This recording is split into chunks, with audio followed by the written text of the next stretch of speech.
के बाद तेरी अवसर सुनी शिव धानु भंगा आए भृगुकुल कमल पतंगा। परशुराम जी आ गए। अब परशुराम जी जब आए तो देख रहे हैं कि गुरुदेव का धनुष टूट गया है। बड़ी लंबी कथा है, पूरी कथा नहीं सुनाऊंगा, लेकिन परशुराम जी ने कहा धनुष को किसने तोड़ा? सो बिलगाई बिहाई समाजा नत मारे गई है सब राजा, जिसने तोड़ा है समाज के अलग हो जाए। लक्ष्मण जी ने धीरे से राम जी से पूछा, भैया ये बड़ा गर्म लग रहे हैं, कौन है? राम जी ने कहा लक्ष्मण बोलो मत, शांति से बैठो। लक्ष्मण जी ने कहा भैया ये तो हमारे स्वभाव में नहीं है कि हम शांति से बैठे, या तो आप बोलो या तो मुझको बोलने दो। राम जी ने कहा जब जब तुम बोलते हो तो मामला गड़बड़ हो जाता है, हम ही को आगे जाने दो। राम जी आगे गए। परशुराम जी ने कहा सही सही बताओ धनुष को किसने तोड़ा? राम जी ने क्या कहा?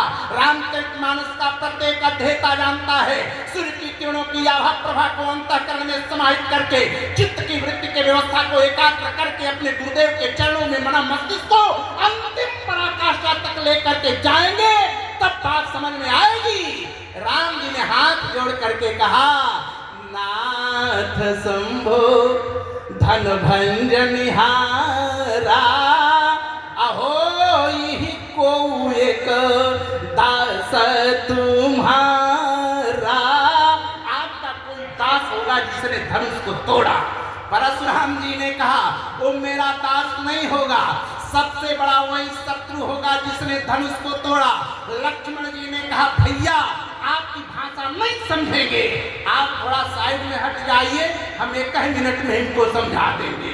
राम जी ने कहा आप समझा दोगे? तो हाँ समझा देंगे। जब परशुराम जी के सामने लक्ष्मण जी आए तो लक्ष्मण जी ने कहा भार्गव आप पूछिए क्या पूछना चाहते हैं? परशुराम जी ने कहा धनुष किसने तोड़ा? लक्ष्मण जी ने कहा धनुष आपका है। ये धनुष आपका है? कहा ना। लक्ष्मण जी तुरंत कह रहे हैं आपके बाप का है? कहा ना। तब लक्ष्मण जी ने कहा इतना क्यों क्रोध कर रहे हैं? बाऊ थानु ही तोरी लरिकाई, ऐसे ऐसे बाऊ धनुओं को तोड़ दिया। परशुराम जी ने कहा बालक जरा संभल करके बोलो, ये धनु ही है, ये धनुष साधारण नहीं है।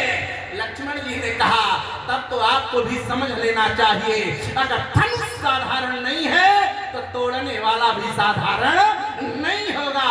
लक्ष्मण जी बात जब आगे बढ़ाए परशुराम का क्रोध चरम सीमा पर गया और परशुराम जी ने कहा फरसा काट दो, इसको काटो। फरसा ने कहा महोदय आज आपने जो निर्णय लिया है गलत लिया है, ये नहीं कटेगा। क्यों नहीं कटेगा?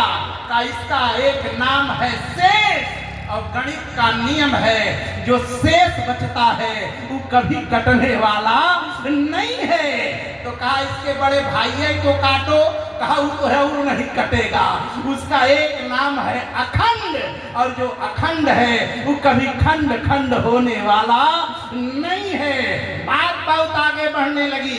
तब भगवान श्री राम ने लक्ष्मण को साइड में करके राम जी जब दोबारा सामने खड़े होते हैं तब परशुराम जी ने कहा बेटा तू बाद में बताना कि धनुष को किसने तोड़ा, पहले तुम अपना नाम बताओ कि तुम्हारा नाम क्या है। अब राम जी से जब नाम पूछा गया तो राम जी ने अपना नाम कैसे बताए? कहा राम मात्र लघु नाम हमारा, परशु सहित बड़ नाम तुम्हारा। हमारा नाम मात्र 2 अक्षर का है राम, आपका नाम 5 अक्षर का है परशु।